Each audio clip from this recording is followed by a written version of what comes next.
Meus irmãos,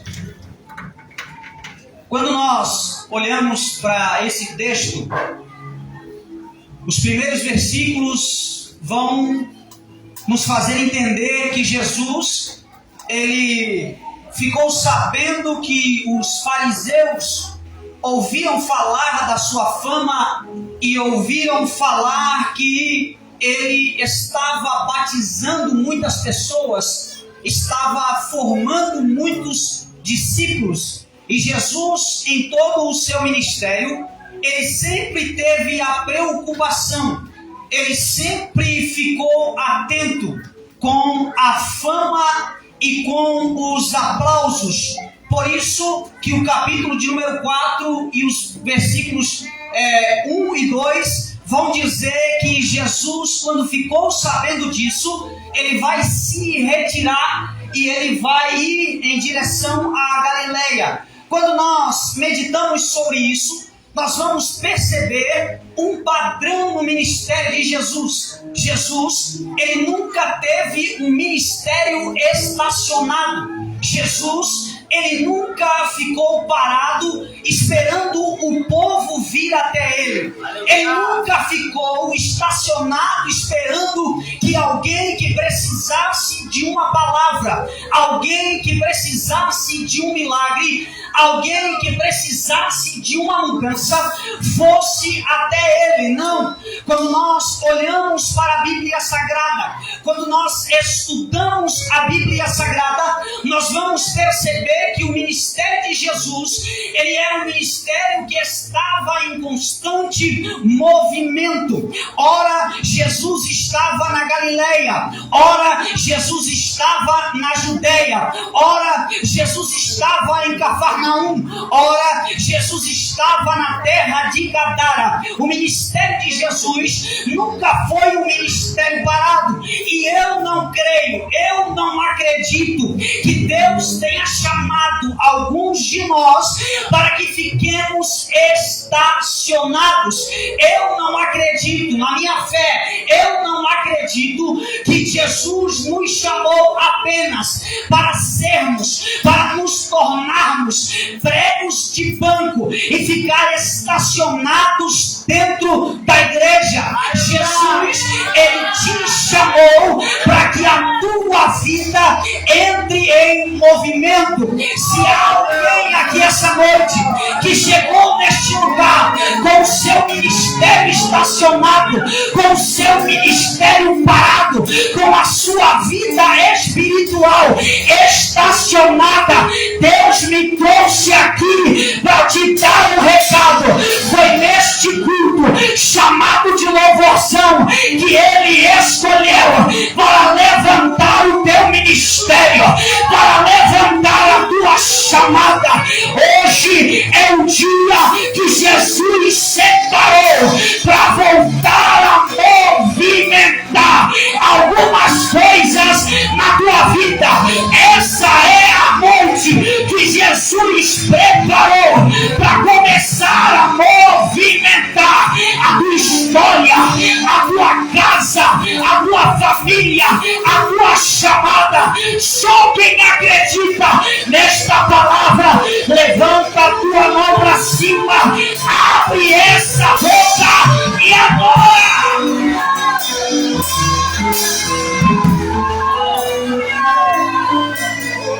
Escuta! Jesus está indo em direção à Galileia e o texto diz: era necessário passar por Samaria.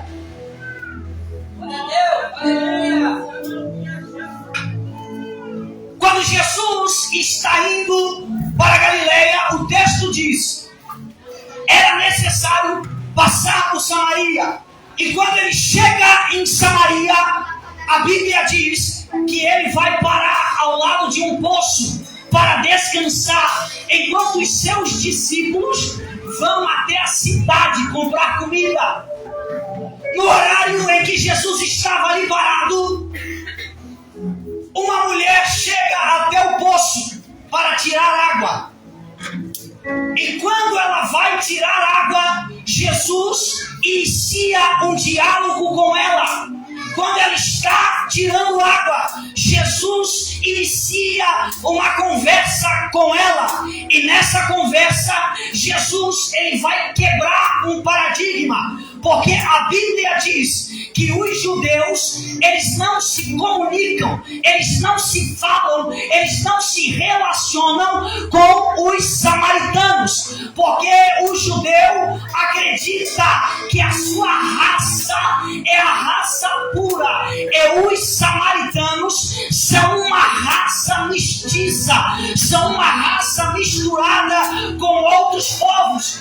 Esse é um dos motivos pelos quais eles não são permitidos de ir adorar em Jerusalém. Agora, Jesus está conversando com essa mulher, e quando ele vai conversar com essa mulher ela vai se surpreender com Jesus, sendo judeu, falando com uma mulher samaritana. Jesus vai começar a conversar com essa mulher, e em dado momento desta conversa, Jesus vai começar a entrar na intimidade dela, e entrando na intimidade dela, ele vai pedir para que ela chame o seu marido.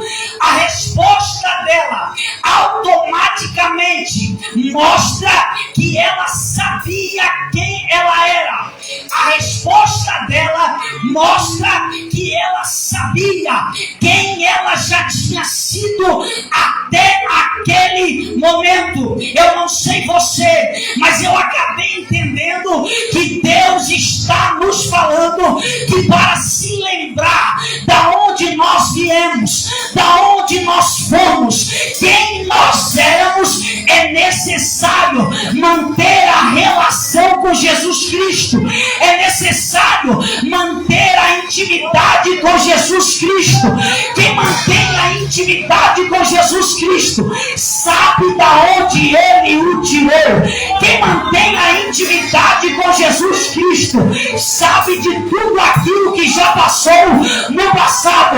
Quem mantém a intimidade com Jesus Cristo sabe que há tempos atrás não era bonzinho, sabe que há tempos atrás não era ninguém. É por isso que ela vai dizer: eu não tenho mais.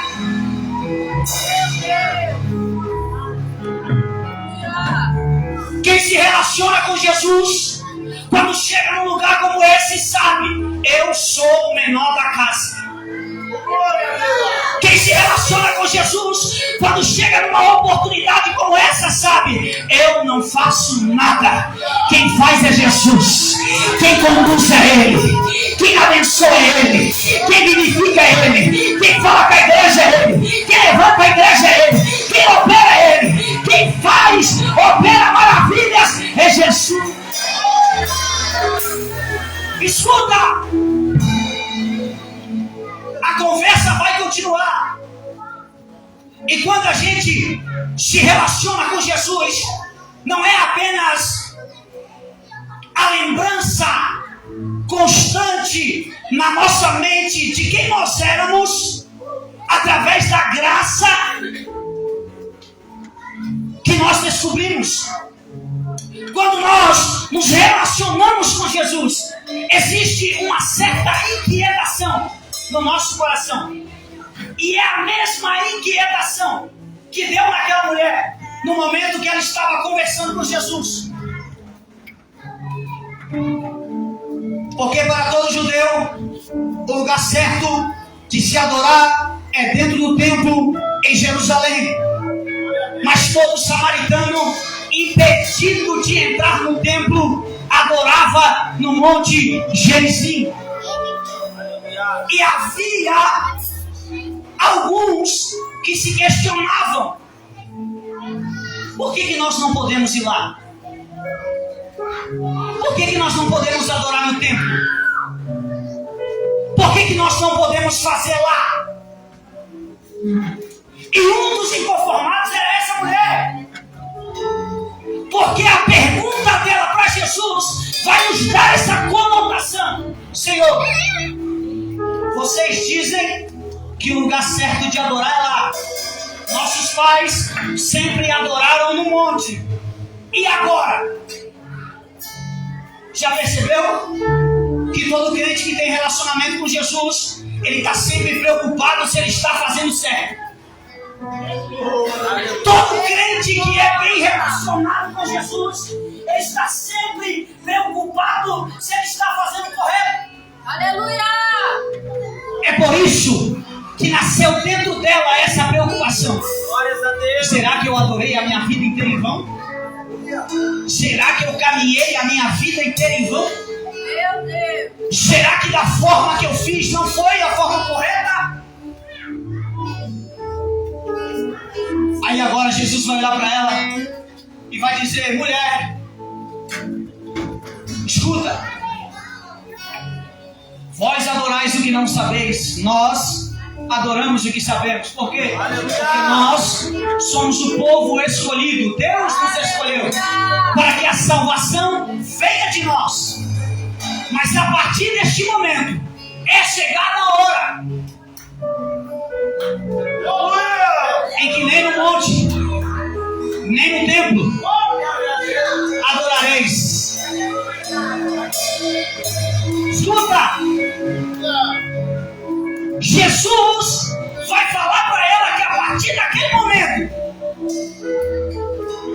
todos os que adorassem precisavam adorar em espírito e em verdade. Escuta, adorar em espírito e em verdade é ser conduzido pelo Espírito na adoração.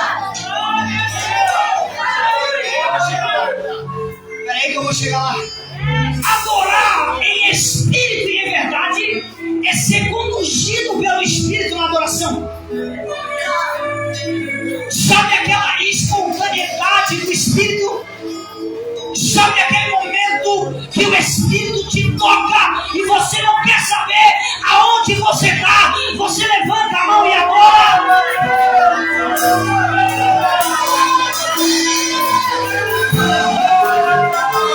Sabe aquele momento que você está no trabalho, você está lá na sua casa, você está lavando roupa, lavando a louça, e o Espírito vem, te toca, te toca. Te toca, e você não quer saber quem é que está do lado, quem é que está escutando, quem é que vai ser, se vai passar vergonha, se não vai passar vergonha. Você levanta a mão e adora.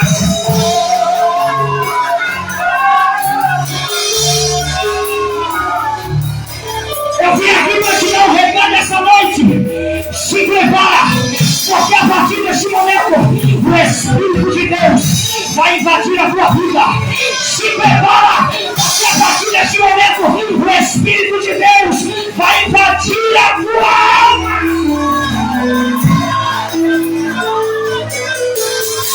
Só quem acredita abre a boca e adora. Só quem crê nele abre a boca e adora.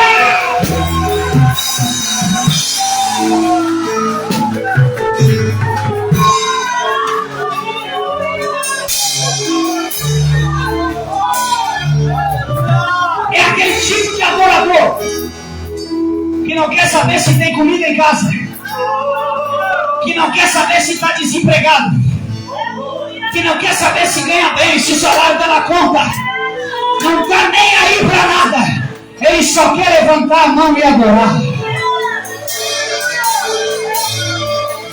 Escuta, em Atos capítulo de número 16,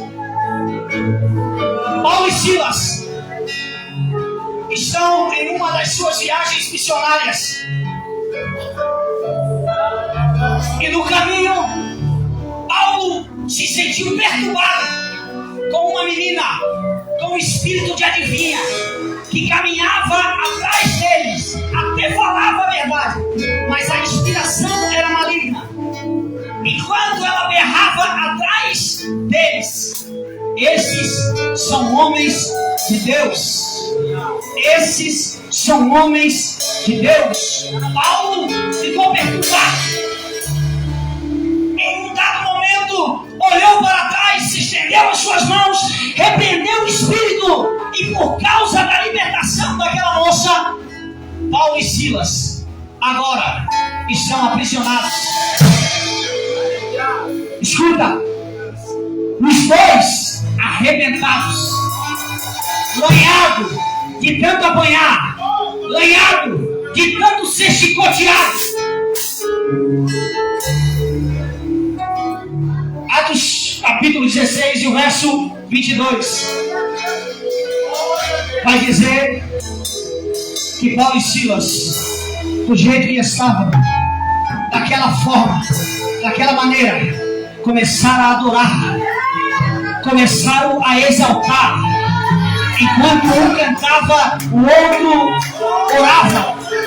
Enquanto um orava, o outro louvava. Os dois, tudo arrebentado, amarrado com os pés no tronco, tudo arrebentado, louvando a Deus, adorando a Deus. Diz a Bíblia que enquanto eles louvavam, o terremoto aconteceu naquela cadeia, todas as portas foram abertas, todas as correntes foram quebradas, todos os presos foram soltos. Eu vim aqui esta noite para dizer para você: só existe uma maneira, só existe uma maneira de quebrar as cadeias do inferno, de quebrar as portas do inferno. É adorar, é adorar, é adorar, é adorar, é adorar, é adorar, é adorar. Ninguém inimigo do inferno, abre a boca e adora, abre a boca e adora, abre a boca e adora. Vai, vai, vai.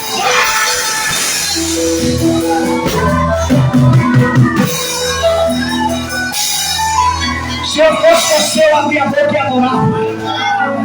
Se eu fosse você, eu abria a boca e adorava.